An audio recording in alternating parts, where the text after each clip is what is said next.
Assalamualaikum warahmatullahi wabarakatuh.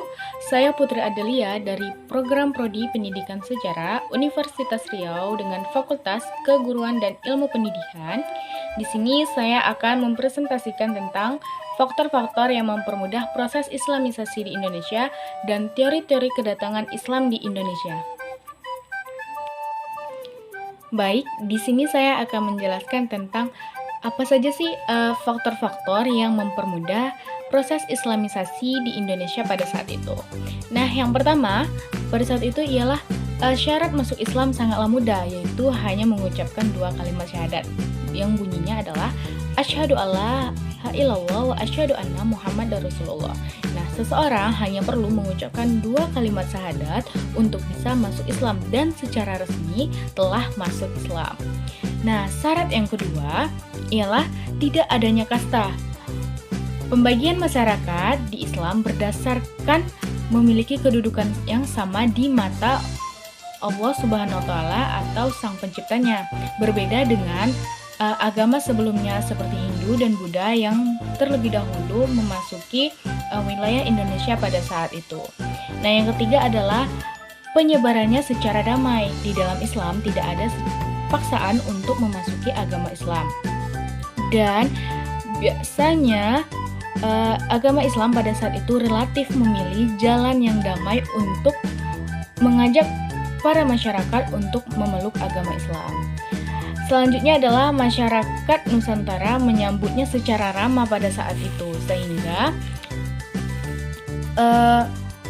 Islam sangat dengan mudah dapat memasuki wilayah Indonesia pada saat itu karena masyarakatnya sangat menyambut dengan ramah agama Islam.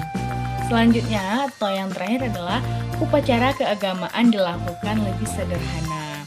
Nah, dan agama Islam mensepadankan dengan upacara-upacara sebelumnya sehingga agama Islam ini dikenal tidak rumit sama sekali. Baik, selanjutnya yaitu adalah proses Islamisasi di Indonesia melalui 5 saluran. Apa saja itu? Nah, ini dia. Yang pertama, secara umum adalah Islam disebarkan melalui proses perdagangan.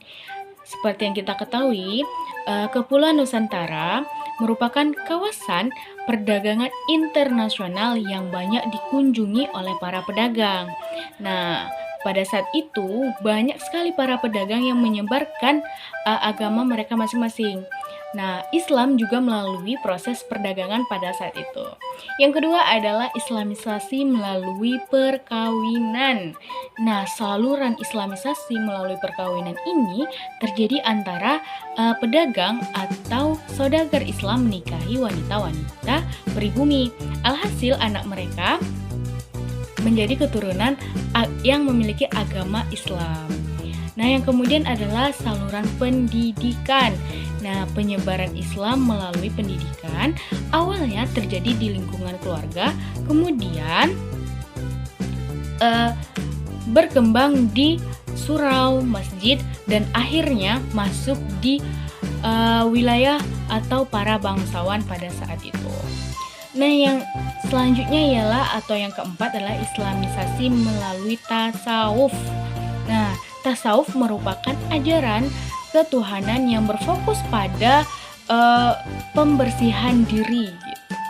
Nah, yang terakhir atau yang kelima adalah Islamisasi melalui kesenian. Nah, kesenian juga merupakan media dakwah Islam para penyebar agama Islam. Tidak mengubah kebudayaan yang telah ada, namun memanfaatkan kebudayaan tersebut sebagai sarana untuk menyebarkan agama Islam. Contohnya itu pada saat itu adalah Wali Songo. Itu terjadi pada Wali Bonang pada saat itu, ialah dia yang merupakan menyebarkan agama Islam sambil menunjukkan dengan menggunakan media kesenian pada saat itu.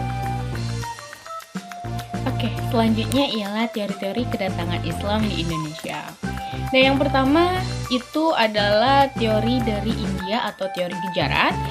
Teori ini dicetuskan oleh G.W. Drawes bahwa Islamisasi dibawa ke Nusantara oleh para pedagang dari Gujarat, India pada abad ke-13 Masehi.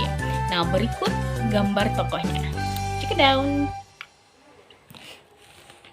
Nah, yang kedua adalah teori Arab atau teori Mekah. Nah, teori selanjutnya ini tentang masuknya Islam di Indonesia diperkirakan berasal dari Timur Tengah, tepatnya Arab.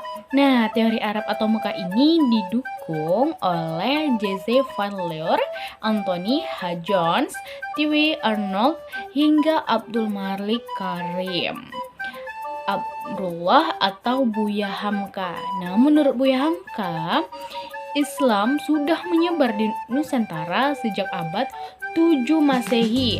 Hamka dalam bukunya berjudul Sejarah Umat Islam 1997 menjelaskan salah satu bukti yang menunjukkan bahwa Islam masuk ke Nusantara adalah dari orang-orang Arab. Nah, berikut foto dari Buya Hamka. Oke, teori yang ketiga adalah teori Persia atau Iran. Nah, teori ini bahwa ajaran Islam masuk ke Nusantara dari bangsa Persia atau wilayah yang kemudian menjadi negara Iran pada abad ke-13 Masehi didukung oleh Umar Amir Hussein dan Husain Jaja Diningrat.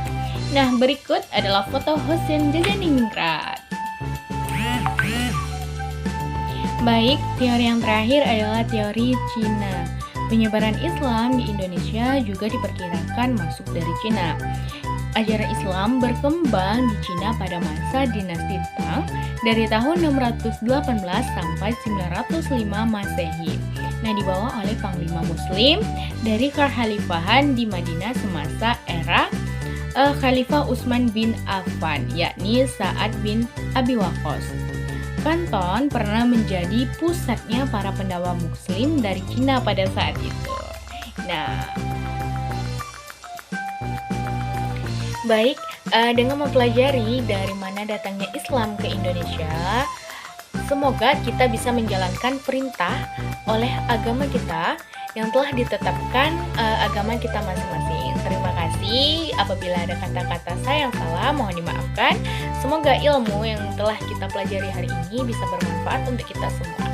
Terima kasih. See you. Sampai jumpa di video terbaru aku. Sampai jumpa.